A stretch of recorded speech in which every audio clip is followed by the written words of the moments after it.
Halo, Assalamualaikum warahmatullahi wabarakatuh. Ini hanyalah point of view saya tentang keseharian. Ada seorang teman yang sengaja untuk tidak menghubungi seseorang dengan alasan mental health. Si orang ini, sebut saja namanya Robi. Si Robi ini cukup mengganggu teman saya yang saya sebut namanya Anda. Si Anda ini merasa terganggu dengan Robi karena setiap hari dia nelpon untuk pinjam uang, setiap hari nelpon untuk sedikit kasarnya menyusahkan si Anda ini, si Robi ini, dan tanpa ada keinginan untuk merubah kelakuan dia untuk mengganggu si Anda. Nah, sehingga kemudian bisa disebutkan si Anda ini mengalami mental health. Jadi kesehatan mentalnya agak terganggu. Jadi emang terganggu banget sama si kelakuan si Robi ini. Sehingga dia kemudian lebih memilih untuk tidak melakukan komunikasi lagi dengan si Robi. Dan si Anda ini setelah tidak berkomunikasi dengan si Robi, hidupnya mulai tenang dan bisa menjalani sesuai pilihan dia yang berhubungan dengan kebahagiaannya. Dan itu it's okay menurut saya. Ini adalah sesuatu yang mesti dilakukan oleh kita atau oleh orang-orang untuk menentukan hidup kita sendiri. Jangan sampai kita seolah-olah ingin menyenangkan semua orang, seolah-olah ingin menyenangkan orang lain, tetapi mengorbankan perasaan kita sendiri. Kita juga layak bahagia kok. Ceritanya setelah tidak berkomunikasi cukup lama, kemudian katanya si Robi ini mencari-cari nomor si Anda. Karena si Anda ini terkenal dengan kebaikan hatinya, jadi dia cukup lemah untuk tidak membantu orang lain. Dan sehingga itu kenapa juga si Anda ini tidak melakukan komunikasi lagi dengan si Robi dengan mengganti nomor HP-nya. Mengganti nomor HP-nya karena dia benar-benar sudah pusing banget, dia sudah nggak tahan lagi gitu ya, mengganti nomor HP-nya. Namun ternyata si Robi ini terus-terusan mencari cara untuk menghubungi si Anda, karena emang bisa disebutkan si Anda ini orang yang paling baik dan paling mudah kayaknya bisa dipengaruhi oleh si Robi ini. Karena si Robi ini pinter ngomong gitu ya, istilahnya pinter ngomong, sehingga si Anda ini kadang-kadang susah untuk menolaknya. Akhirnya si Anda ini memutuskan untuk ya udahlah, nggak usah berkomunikasi lagi dengan dia karena saya udah nggak tahan gitu ya istilahnya. Nah, singkat cerita, setelah tidak berhubungan lagi, tidak berkomunikasi lagi dengan si Robi, si Anda merasa tenang hidupnya dan bisa menjalani kehidupannya sesuai pilihannya. Namun suatu saat, ketika sudah lewat 1 tahun kemudian, si Anda ini si Robi ini ada lagi menelepon ke si Anda. Segala rupa ngobrol panjang lebar, dan ujung-ujungnya dia mengintimidasi lagi, dia meminta bantuan lagi, dia memusingkan lagi si Anda dengan segala problematiknya, dan problematiknya itu tidak berubah dari tahun kemarin katanya.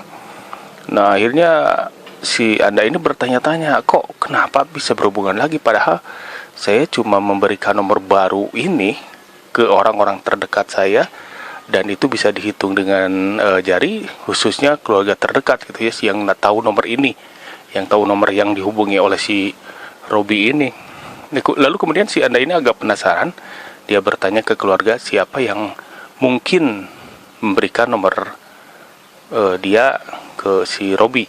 Dan ternyata emang ada satu keluarganya, ada keponakannya yang memberikan nomornya ke si Robi, karena dia mempunyai nomor si Anda yang baru ini untuk komunikasi keluarga lah, ibaratnya kalau dengan keluarga no problem si Anda ini. Dari situ dia baru tahu, oh iya berarti ini ada sesuatu yang salah nih, ada sesuatu yang perlu dikasih tahu ke teman-teman semua.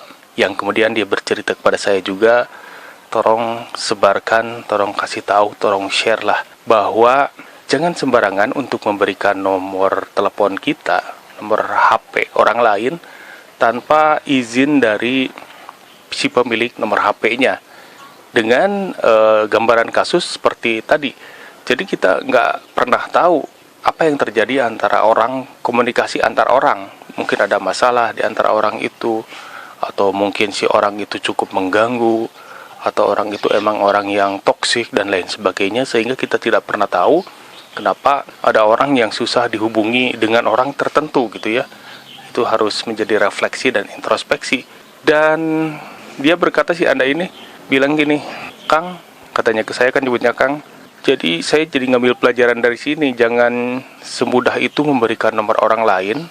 Kalau saja misalkan orang lain, ada seseorang yang meminta nomor telepon si Anu misalkan, dan kita mempunyainya, jangan langsung kita bilang bahwa oke, saya punya, dan langsung dikasihkan tanpa izin dari si pemilik nomor HP-nya, karena mungkin si nomor HP-nya itu cuma orang-orang tertentu yang dapatnya untuk urusan privasi dia gitu ya. Lalu bagaimana sih caranya untuk menghindari hal-hal seperti ini, dan bagaimana baiknya? Kata saya, kalau menurut saya sih gini, kata si Anda itu, kalau misalkan ada yang meminta nomor HP, misalkan nomor HP saya, misalkan si Robi waktu itu gitu ya, minta nomor HP ke si keponakan saya itu, yang saya katakan itu jangan dulu ngomong gini, jangan dulu ngomong saya punya nomornya dan langsung secepat itu dikasihkan gitu ya. Harusnya menurut saya, kata si Anda itu, kalau misalkan ada yang minta nomor kontak, kita ngomongnya gini, oke, saya lihat-lihat dulu di kontak saya, apakah ada nomor beliau gitu ya. Mohon maaf teman-teman, videonya kepotong dan baru kelihatan ketika diedit, jadi agak nanggung juga ini bagian-bagian akhir kesimpulan dari videonya. Jadi saya harus meluruskan semua cerita yang di depan dengan kesimpulan yang di sini. Jadi bagaimana sih solusinya kalau misalkan ada orang yang meminta nomor telepon orang lain? Kita minta izin ke orang lain itu dengan jawaban ya simple, template seperti inilah. Oke, saya lihat-lihat dulu di nomor kontak saya, barangkali ada nomor beliau. Udah gitu aja. Setelah itu kita kontak orang yang mempunyai nomor itu, apakah nomornya mau dikasihkan ke orang itu, ke orang yang minta, atau jangan.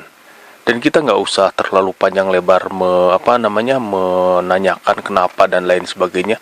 Cukup itu aja, karena kita kan menghargai privasi orang.